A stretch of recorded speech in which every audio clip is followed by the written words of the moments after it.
Syafi'i itu dipegang sama pemerintahan saat itu, yang saat itu akidah resmi pemerintah itu Mu'tazilah. Kemudian marah besar Namrud dan pengikutnya, dipanggil Nabi Allah Ibrahim. Terus siapa yang menghancurkan ini? Ya, siapa? Ibrahim. Siapa yang menghancurkan berhala-berhala ini? Nabi Ibrahim itu jawab begini, ya jenengan kamu lihat saja di mana kapak itu berada. Apa Ibrahim bisa menghancurkan berhala? Kamu lihat saja kira-kira kapak itu di sana. Nah, gitu ya.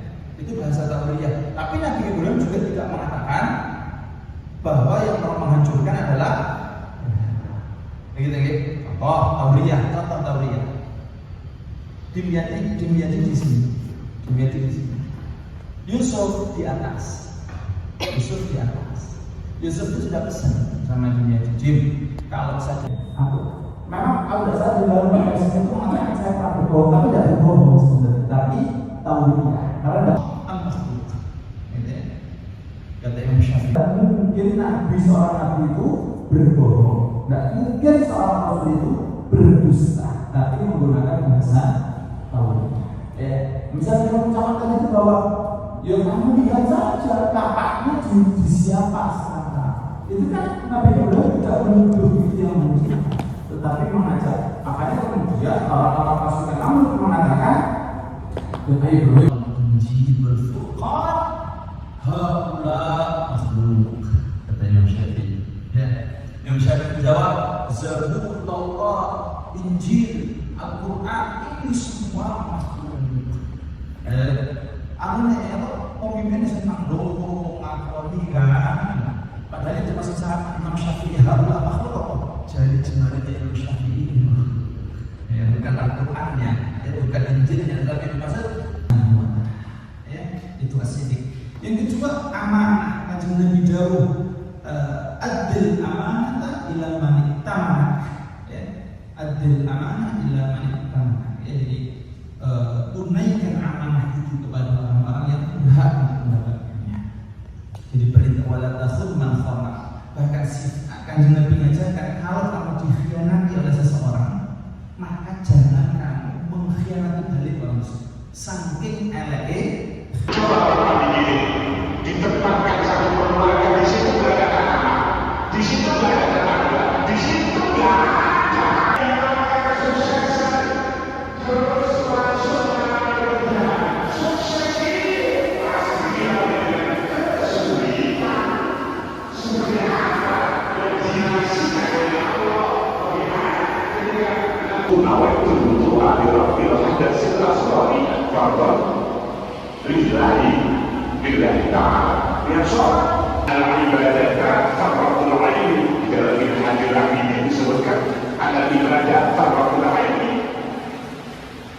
Semua ibadah itu adalah buahnya ilmu. Seseorang diukur berilmu, bukan diukur jenjang. Pernah mendapat ujian, maka Allah mendapat ujian itu berat, kecil, ringan, tapi justru sikap kita gantungan kita, orientasi hidup kita kepada siapa kita tergantung ketika mendapat ujian. Maka Allah Subhanahu wa Ta'ala di dalam sebuah ayat ya wala bisa ini orang-orang yang sabar. Kita ujian musibah itu sehingga kesabaran tiba-tiba ngantuk terus kayak oke ya wes ini kuat terus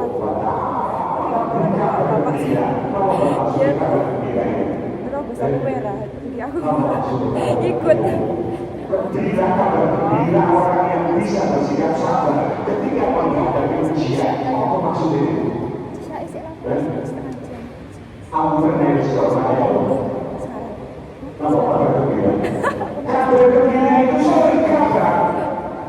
Jadi siapapun yang menghadapi ujian yang adalah sabar, dia tidak tahu tujuan hidupnya, disorientasi. Benar kesabaran, pada kesabaran ini sempurna.